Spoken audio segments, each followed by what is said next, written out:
জোড়া গোলে পিছিয়ে পড়ার পরেও জয় দিয়ে ভুটান সফর শেষ করেছে বাংলাদেশ। দ্বিতীয় ফিফা প্রীতি ম্যাচে বাংলাদেশের জয় ৪-২ গোলে। গোল করেছেন সাবিনা, ঋতুপর্ণা ও সুমাইয়া। বাংলার মেয়েরা প্রথম ম্যাচ জিতেছিল ৫-১ গোলে। প্রথম ম্যাচে বড় জয়ের আত্মবিশ্বাস সাথে ছিল বাংলাদেশের। দ্বিতীয় ম্যাচে দল নিয়ে ব্রিটিশ কোচ পিটার বাটলারের পরীক্ষা নিরীক্ষা, তবে কোনোভাবেই যে রক্ষণ দুর্বলতা কাটছে না। ম্যাচের ২০ মিনিটে ২ গোলের লিড ভুটানের। জোড়া গোল করেন ডেকি লাজুম।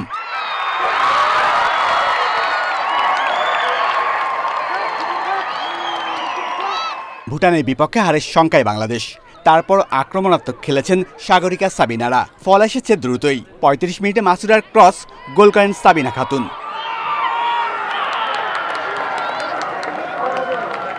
সাগরিকার ক্রস বুদ্ধিদীপ্ত শটে সমতা আনেন সুমাইয়া। ২-২ গোলে শেষ হয় প্রথমার্ধ।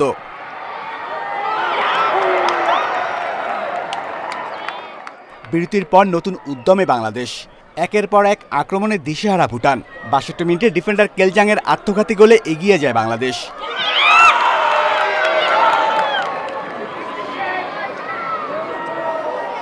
পঁচাশি মিনিটে ব্যবধান আরও বাড়ায় সফরকারীরা।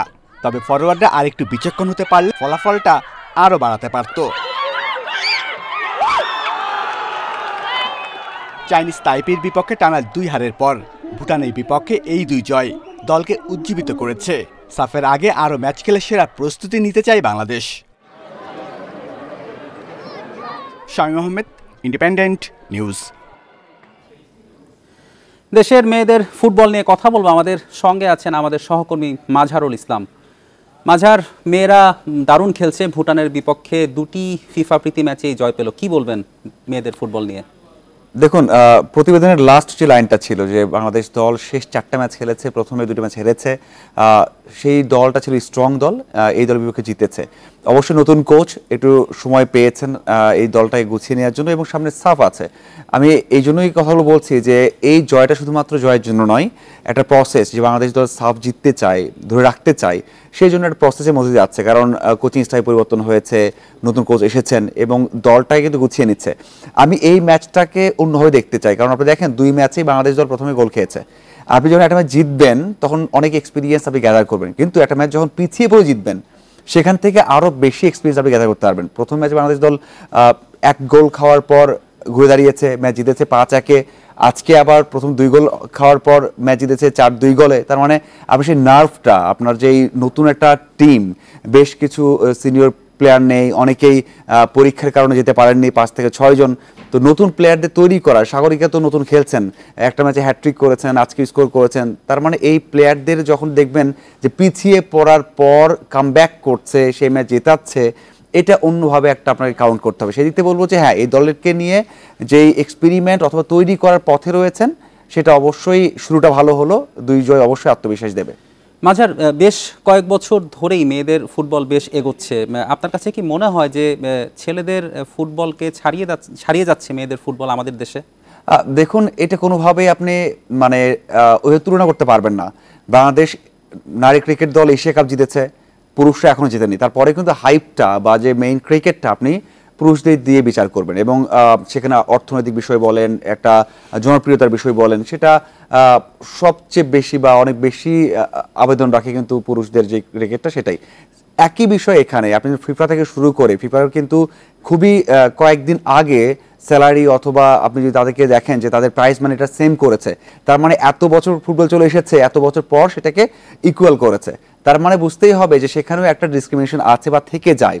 বাংলাদেশের ফুটবলটাও সেম। বাংলাদেশ সাফ যেটা হয়নি সেই ২০ বছর হয়ে গেছে পুরুষদের, কিন্তু মেয়েদের দেখবেন বাংলাদেশ লাস্ট যেই সাফটা হয়েছে সেখানে জিতেছে। তার মানে বাংলাদেশের সাফল্য আসছে। তার মানে এই নয় যে এটা আপনি পুরুষদের সাথে ইকুয়াল একটা পর্যায়ে নিয়ে যাবেন। অবশ্যই এটা বাংলাদেশের জন্য ভালো, অবশ্যই বাংলাদেশের জন্য, বাংলাদেশের ফুটবলের জন্য ভালো, তবে এটা কোনোভাবেই আপনাকে এক করলে চলবে না। মাঝার, আপনার সাথে আরও কথা হবে, আমাদের কাছে কিছু প্রতিবেদন আছে, দেখে নেই। দেশের অবস্থা পুরোপুরি স্বাভাবিক না হওয়া পর্যন্ত ক্রিকেটারদের নিরাপত্তার বিষয়টি গুরুত্বের সঙ্গে বিবেচনা করা হবে বলে জানিয়েছেন বিসিবি মিডিয়া কমিটির চেয়ারম্যান তানভীর আহমেদ টিটু। এছাড়াও ক্রিকেটারদের বিরুদ্ধে মনগড়া অসত্য প্রতিবেদন প্রতিরোধে তথ্য মন্ত্রণালয়ের নীতিমালা বিবেচনা করা হবে বলছেন তিনি। অস্থিতিশীল অবস্থা কাটিয়ে স্বাভাবিক হতে শুরু হওয়ায় স্বস্তি ফিরেছে দেশের ক্রিকেটে। কয়েকদিন নিশ্ছিদ্র নিরাপত্তার পর চট্টগ্রামের 22 গজে দুদলে ভাগ হয়ে ম্যাচ খেলেছে ক্রিকেটাররা। ধীরে ধীরে পরিস্থিতি শান্ত হলেও খেলোয়াড়দের নিরাপত্তা সবচেয়ে বেশি গুরুত্বের সঙ্গে নিচ্ছে ক্রিকেট বোর্ড। সেক্ষেত্রে আরও কিছুদিন নিরাপত্তা বলে থাকতে হচ্ছে শান্ত মুশফিকদের। ক্রিকেটারদের নিরাপত্তার যেই নিশ্চয়তা বা নিরাপত্তার যে ব্যবস্থা, সেটা ক্রিকেট বোর্ড সম্পূর্ণ না করা পর্যন্ত তাদেরকে কিন্তু মাঠে নিয়ে আসেনি। টোটালি নিরাপত্তার যে ব্যাপারগুলো আছে সেগুলো জনমনে যদি সেই আতঙ্ক যেগুলো আছে সেগুলো যদি একদম সম্পূর্ণরূপে যখন শেষ হয়ে যাবে তখন আবার আগের মতো আমরা নর্মালি হয়ে যাব। ওয়ানডে বিশ্বকাপ চলাকালীন নাসুম কিংবা টি-20 বিশ্বকাপের সময় তাসকিনকে ঘিরে অসত্য প্রতিবেদনের কারণে বিব্রত হতে হয়েছে, যা ঠেকাতে সরকারের নীতিমালা অনুসরণ করতে চায় বিসিবি। তৈরি করা খবরে যেটি হয় সেটিতে পাবলিক পারসেপশন তৈরি করার জন্য কোনো খবর যদি তৈরি হয় সেটাতে পক্ষান্তরে কিন্তু আমাদের ক্রিকেটের ক্ষতি হয়। আমাদের বোর্ড সভাপতি যেটি বলেছেন যে এই ব্যাপারে আমাদের সিদ্ধান্ত না, আমরা তথ্য মন্ত্রণালয়ের সাথে যোগাযোগ করছি। তাদের যে গাইডলাইন আছে, বাংলাদেশ গণপ্রজাতন্ত্রী বাংলাদেশ সরকারের যে গাইডলাইন আছে মিডিয়ার জন্য, সেই গাইডলাইনটাই আমরা হয়তো ফলো করব। এদিকে টাইগারদের আসন্ন পাকিস্তান সিরিজে ক্রিকেটারদের নিরাপত্তা বিষয়ে দুই বোর্ডের মধ্যে আলোচনা চলছে বলে জানিয়েছেন বিসিবি মিডিয়া কমিটির চেয়ারম্যান। কপিল পাল, ইন্ডিপেন্ডেন্ট নিউজ। প্যারিস অলিম্পিকের প্রথম স্বর্ণপদক জিতল চীন। দেশটির হয়ে 10 মিটার এয়ার রাইফেল মিশ্র দলীয় ইভেন্টে স্বর্ণ জয় করেন হুয়াং ইউতিং ও শেং লিয়াও। এই জয়ের পথে তারা পেছনে ফেলেন দক্ষিণ কোরিয়া ও কাজাখস্তানের প্রতিপক্ষদের। দক্ষিণ কোরিয়ার চেয়ে 4 পয়েন্ট এগিয়ে থেকে স্বর্ণপদক জিতে চীন। 10 মিটার এয়ার রাইফেলের মিশ্র দলীয় ইভেন্টে টোকিও অলিম্পিকেও স্বর্ণ জিতেছিল চীন। সেবার চীনকে এই গৌরব এনে দিয়েছিলেন ইয়াং কিয়ান ও ইয়াং হাওরান। দুজনেরই প্রথম অলিম্পিক ছিল সেটি। অলিম্পিকে বরাবরই সফল চীন এবারও শুরুতেই বড় সাফল্যের বার্তা দিয়ে রাখল দেশের অ্যাথলিটরা।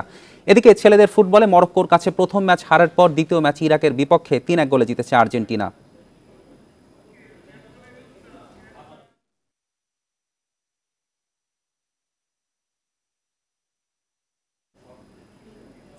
আবারও ফিরছি মাঝারের সঙ্গে আলোচনায়। মাঝার, কথা হচ্ছিল অলিম্পিক নিয়ে আপনি সংবাদ দেখলেন, সেখানে চীন প্যারিস অলিম্পিকের প্রথম স্বর্ণপদক জিতল। চীন তো বরাবরই দাপট রাখে অলিম্পিকে, এবারও তো সেই বার্তাই দিল। অবশ্যই আপনি চীনের কথা আগে মনে হয় যে বাংলাদেশ সমর্থকদের জন্য হয়তো বা আর্জেন্টিনার জয়টা বেশি স্বস্তির, কারণ আর্জেন্টিনার বড় একটা ফ্যান বেজ আছে আপনি জানেন। চীন সবসময় অলিম্পিকে দুর্দান্ত করে থাকে। গতবারও কিন্তু গোল্ড জিতেছে প্রায় 38টা এবং সেখানে দ্বিতীয় হয়েছিল, পদক তালিকায় দ্বিতীয় হয়েছে এবং তার আগের অলিম্পিকে কিন্তু তৃতীয় হয়েছিল। তার মানে ধরে নিতে হবে যে চীন এমনই প্রথম, দ্বিতীয়, তৃতীয় এই জন্য লড়াই করে এবং এবারও মনে হয় যে সেই রকম একটা শুরুটা ভালো হয়েছে। তারা যদি এটা কন্টিনিউ করতে পারে অবশ্যই তারা কিন্তু আবারও সেই 2-3 থেকে হয়তোবা একই চলে আসতে পারে। আর যেটা বলছিলাম যে আর্জেন্টিনার বিষয়টা, অবশ্যই প্রথম ম্যাচে তাদের জন্য আনফর্চুনেট ছিল, তারা ভালো করতে পারেনি কারণ একটা ঘটনা ঘটেছে, সেখানে অফসাইডের কারণে জিততে পারেনি। অবশ্যই জয় পেয়েছে এবং এখন তারা কিন্তু দ্বিতীয় রাউন্ডে যাওয়ার জন্য অনেকটাই আপার হ্যান্ডে চলে গেছে। মাঝার, ক্রিকেটের বিষয়ে ফিরবো। ক্রিকেটারদের নিরাপত্তার বিষয়ে অনেক গুরুত্ব দিচ্ছে বিসিবি, বর্তমান পরিস্থিতির কারণেই বোধহয় গুরুত্ব, কি মনে করেন? অবশ্যই আপনি দেখেন এখন ক্রিকেটটা অনেক বড় একটা বিষয় চলে গেছে, কারণ হচ্ছে সামনে কিন্তু বিশ্বকাপ আছে মেয়েদের। আপনি শুধুমাত্র তাদের নিরাপত্তার কথা চিন্তা করলেই হবে না, কোনো একটা ঘটনা ঘটে গেলে আপনি যদি দেখেন যে যেখানে তারা ক্যাম্প করছে, যদি কোনো একটা ক্রিকেটার আহত হয় বা কোনো কারণে গাড়িতে কোনো একটা কিছু ঘটে গেল মানে অপ্রীতিকর, সেই ঘটনা যখন আপনার বিশ্ব মিডিয়াতে আসবে, আর মাত্র 2 মাস পর আছে ওয়ার্ল্ড কাপ, নারী ওয়ার্ল্ড কাপ আছে, সেখানে তো অবশ্যই একটা ইম্প্যাক্ট পড়বে। এরকম কিছু ঘটলে কিন্তু অস্ট্রেলিয়া, ইংল্যান্ড, নিউজিল্যান্ডের মতো দল কিন্তু তারা কিন্তু দল পাঠায় না। সো এইটা খুবই ভাবাচ্ছে এবং আমি বিশ্বাস করি যে বিসিবি যে কথা বললো একটু আগেই, যে তারা অন্তত চট্টগ্রামে যে ক্যাম্পটা হচ্ছে সেটা আরও বেশি নিরাপত্তা বলয়টা স্ট্রং করার পরে তাদেরকে যেন মাঠে আসতে পারে, সেখানে অনুষ্ঠান করতে পারে, ম্যাচ খেলতে পারে এবং আমি বিশ্বাস করি সেটা সম্ভব এবং সব কিছু ঠিকঠাক থাকলে বা ঠিক হয়ে গেলে হয়তোবা না, নিশ্চিতভাবেই সব কিছু ঠিকঠাক হয়ে গেলে টি-20 ওয়ার্ল্ড কাপ হোক, নারীদের এছাড়া যে সিরিজগুলো হোক সেগুলো বাধাগ্রস্ত হবে না। মাঝার, অসত্য প্রতিবেদন বিষয়ে কথা বলছিলেন মিডিয়া কমিটির চেয়ারম্যান, এ বিষয়ে কি বলবেন? অবশ্যই আমি সবশেষ যে ওয়ানডে বিশ্বকাপ হলো, নাসুমকে নিয়ে একটা নিউজ হয়েছিল, আমি নিজেও কাভার করেছিলাম ইন্ডিয়াতে সেই ওয়ার্ল্ড কাপটা, এবং এবারও তাসকিনকে নিয়ে হয়েছে।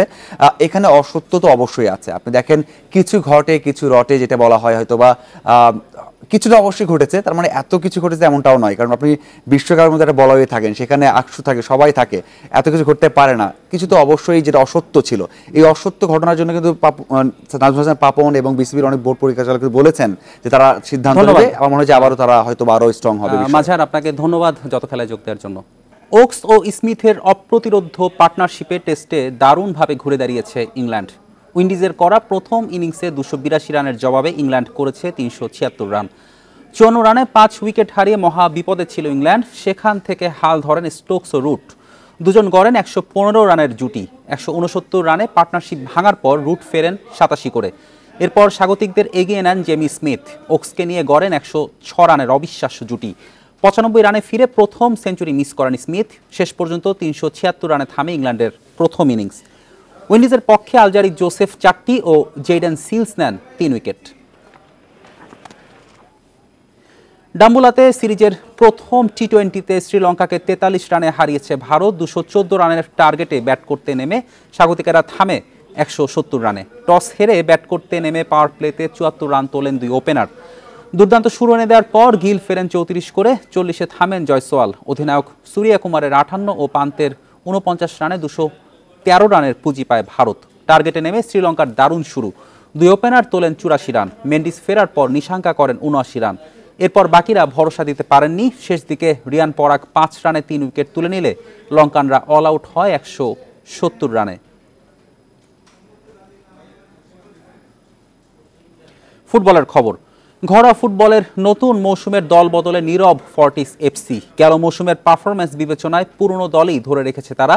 মাত্র একজন বিদেশি ফুটবলার নিয়েছে ক্লাবটি। দলীয় সমন্বয় সামনের মৌসুমের সব টুর্নামেন্টে আরও ভালো করার লক্ষ্য ফর্টিসের।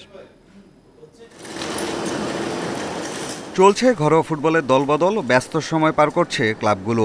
বসুন্ধরা, আবাহনীর মতো জায়ান্টরা দল গোছাচ্ছে নতুন করে। তবে ব্যতিক্রম ফর্টিস এফসি, দলবদলে পুরোপুরি নীরব তারা। গেল মৌসুমের দলই ধরে রাখছে ফর্টিস। নিজেদের একাডেমি ও বয়সভিত্তিক দল থেকে নিচ্ছে স্থানীয় ফুটবলার। আগের 5 বিদেশির সঙ্গে নতুন করে যুক্ত করেছে গাম্বিয়ান ডিফেন্ডার ওমর জুবেকে। মূলত রক্ষণে শক্তি বাড়াতে তাকে নেওয়া। ফুল আগের টিমে আছে, জাস্ট এই জুনিয়র প্লেয়ার থেকে আমার যে একাডেমি এবং আমার বিসিএ যারা ছিল ওদের থেকে 6 জন প্লেয়ার নিচ্ছে। আর ফর্মের মধ্যে আমার ওমর, আমার যে ক্যাপ্টেন ছিল সে আছে, স্ট্রাইকার ওমর শাহ ছিল সে আছে, ভ্যালোরি আছে, ওদেরকেই রাখতেছি। ওটার সাথে নতুন একজন অ্যাড করতেছি আর কি ফরেন, সেও গাম্বিয়া থেকে আসতেছে, তার নাম হলো ওমর জুবে। গেল মৌসুমে স্বাধীনতা কাপ ও ফেডারেশন কাপে ভালো করতে পারেনি ফর্টিস। প্রত্যাশা পূরণ হয়েছে প্রিমিয়ার লিগে। দ্বিতীয়বার অংশ নিয়ে টেবিলের 5 থেকে শেষ করেছে। আগামী মৌসুমে দলীয় বোঝাপড়ায় আরও উন্নতি করার লক্ষ্য দলটির। পঞ্চম হইতে পারছে, এটা একটা ভালো দিক, খারাপ দিক না। নেক্সট ইনশাল্লাহ হচ্ছে ভালো কিছু করবো। আর অবশ্যই আশা করি অ্যাটলিস্ট একটা টুর্নামেন্ট অবশ্যই ফাইনাল খেলবো। স্বাধীনতা কাপ আর ফেডারেশন, এটা যেহেতু একটা টুর্নামেন্টটা আপনার জানেন সব টিমের একটা চান্স বা একটা সুযোগ থাকে, লিগের ব্যাপারটা অন্য। অবশ্যই এটা তো অবশ্যই একটা সবচেয়ে বড় কথা যে একটা টিমের ফাইনাল খেলার অবশ্যই ইচ্ছা আছে, আমরা ওভাবেই রেডি হচ্ছি। আগস্টের 4 তারিখ থেকে নতুন মৌসুমের জন্য ক্যাম্প শুরু করবে ফর্টিস এফসি। পিয়াস সাহা, ইন্ডিপেন্ডেন্ট নিউজ, ঢাকা। এই ছিল আজকের যত খেলায়। ইন্ডিপেন্ডেন্ট টেলিভিশনের সব খবর বিস্তারিত জানতে চোখ রাখুন ফেসবুক, ইউটিউব ও এক্সে। আমন্ত্রণ আমাদের পরের আয়োজনে।